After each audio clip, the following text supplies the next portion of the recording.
Madam ఇప్పుడు అప్పిచ్చేవాళ్ళు వాళ్ళ దగ్గర నుంచి ఎక్కువ వడ్డీ తీసుకోవడం వలన వాళ్ళ మీద ఏదన్నా కేస్ గాని, ఏదన్నా యాక్షన్ తీసుకోవచ్చా మేడం? మీ దగ్గర కూడా ఇలాంటి కేసెస్ చాలా రావచ్చు. వస్తాయి.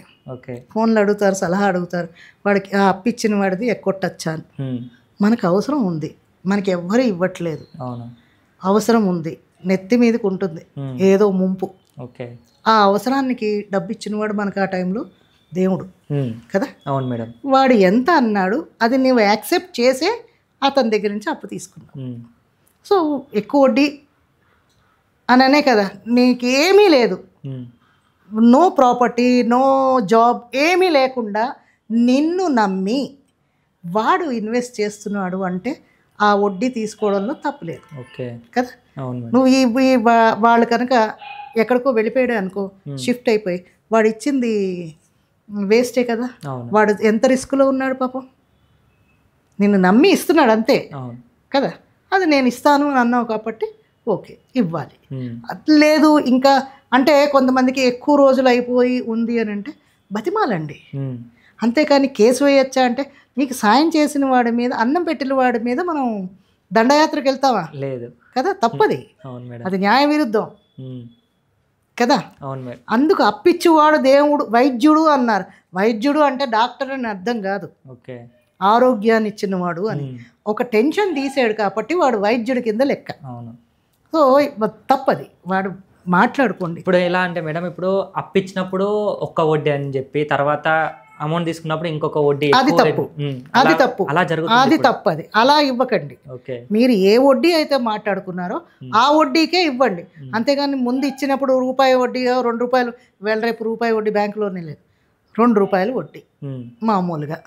ఇంకా కొన్ని దగ్గర 20 రూపీస్ కూడా ఉంది. 20 రూపీస్ కూడా తీసుకుంటారు. వాళ్ళ దగ్గర ఏం ఉండదు, వీడు రిస్క్ చేస్తాడు, వీడు కష్టపడి రిస్క్ చేసి ఇస్తాడు, వస్తే వచ్చింది లేకపోతే లేదనమాట, ఆ లెక్కలో వెళ్తాడు. అప్పుడు నష్టపోయేది ఎవరు? డబ్బు ఇచ్చేవాడే కదా, రిస్క్ తీసుకుంటున్నాడు కదా, నీకు ఎవ్వరు ఇవ్వరు, అయినా వీడు రిస్క్ తీసుకుని నీకు ఇచ్చాడు.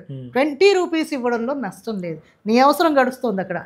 ఈసారి నువ్వు తీసుకుని వాడి 20 రూపీస్ వాడికి ఇచ్చి నువ్వు నీ వ్యాపారం డెవలప్ చేసుకుంటున్నావు కదా, వడ్డీ ఇవ్వడానికి నీకెందుకు నొప్పి కదా, ఇవ్వాలి. సో ప్రతిదీ మనం బాధపడుతున్నావు అని అంటే అది తప్పది. వాళ్ళకి నీకు ఇష్టపడే నువ్వు ఇస్తున్నావు, ముందేమో రూపాయి వడ్డీకి ఇస్తానని తర్వాత వడ్డీ పెంచితే మాత్రం అలాగే ఇవ్వక్కర్లేదు. జనరల్ మైండ్ సెట్ ఎలా ఉంటుంది అంటే, ఇప్పుడు నేను 1,00,000 రూపాయలు అప్పు తీసుకున్నాను అనుకో, అరే 1,50,000 కట్టాలా అని 50,000 కట్టాలి. మనం బ్యాంకులో లోన్ తీసుకుంటే, ఇప్పుడు ఈ ఇల్లు తీసుకున్నారు, 1 కోటి రూపాయలు పెట్టి ఇల్లు కొనుక్కున్నావు, నువ్వు దాన్ని 20 ఏళ్ళకో 30 ఏళ్ళకో ఈఎంఐ పెట్టావు, నీ మొత్తం వడ్డీ అంతా కలిపి ఎంత అవుతుంది తెలిసిన? 1 కోటి రూపాయలు అవుతుంది. 1 కోటి రూపాయలు ఎక్కువ. నేను 2 కోట్లు కడుతున్నాను అంటే దీని వాల్యూ పెరగట్లేదా? పెరుగుతుంది. ఇది ఎందుకు నువ్వు యాడ్ చేయవు? అట్లా ఆలోచిస్తలేదు, అలా ఆలోచించాలి కదా. నువ్వు 1 కోటి రూపాయలు కొన్న ఇల్లు 1 కోటి రూపాయల దాకా ఉండిపోయిందా? పెరగలేదా? పెరిగింది కదా. ఇది 5 కోట్లు వస్తుంది కదా, 2 కోట్లు కట్టడంలో తప్పేంటి?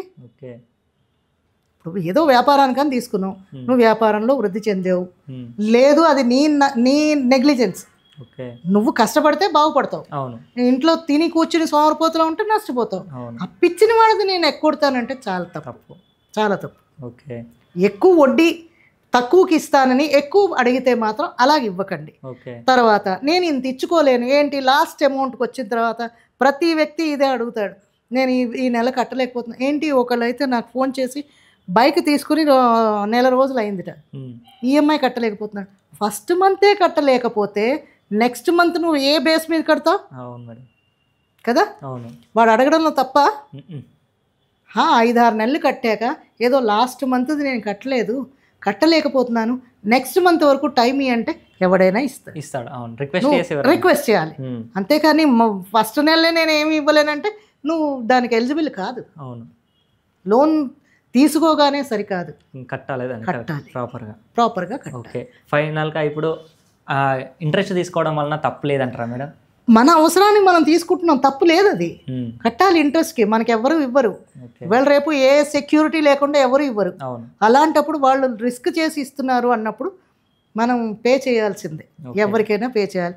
బ్యాంకుకి వెళ్ళామనుకో, నీదే 2 లక్షలు 3 లక్షల బంగారము 10 లక్షల బంగారం ఉందనుకో, ఎంత ఇస్తారో తెలిసిన? 4 లక్షలు ఇస్తాడు. 4 లక్షలు అంతే. దానికి ఆ తరుగు ఉంది, దీనికి ఇది ఉంది, అది ఉంది, అన్నీ తీసి పేసి కోసి ఆఖరికి నీకు 4 లక్షలు పెడతాడు చేతిలో. ఓకే. నీ అవసరం తీసుకున్నావు, సేఫ్.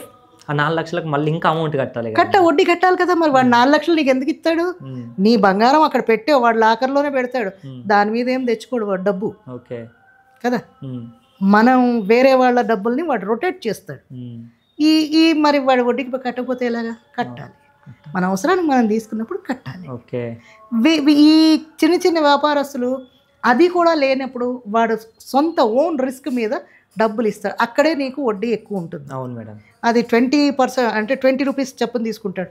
100కి 20 రూపీస్ కట్ చేసుకుంటాడు ముందే. సో తప్పు లేదు అది. ఓకే. వాడి డ్యూటీ అది. పొద్దున్న నుంచి సాయంత్రం దాకా వీళ్ళు వెనకాతలు తిరుగుతాడు, వాడికి అదే డ్యూటీ. ఇంకా ఓకే. వాడు ఇచ్చేదాకా. ఇవి కూడా చూశాను నేను, అంటే వేరే వాళ్ళ దగ్గర చూశాను. ఓకే. ఈ కూరగాయలు అమ్మేవాళ్ళు వాళ్ళు రోజు తీసుకుంటారు. వాడికి ఏముందని ఆస్తి వాడు చూసిస్తాడు. వాడు ఓన్ రిస్క్. వస్తే వచ్చింది, లేకపోతే లేదు. దేవుడి మీద భారం పెట్టి వెళ్తాడు. ఎవరైనా అంతే. ఇక పెద్ద పెద్ద ఫైనాన్స్ కంపెనీస్ అయితే మనది పెట్టుకునే దాంట్లో 50% ఇస్తారు. వాడు లాస్ అవ్వడు. ఓకే. మనం కట్టకపోతే మనమే లాస్ అవుతాం. అవును, మన మొత్తం పోతాయి. అవును. Okay madam, thank you so much madam, చాలా ఎక్స్ప్లెయిన్ చేశారు.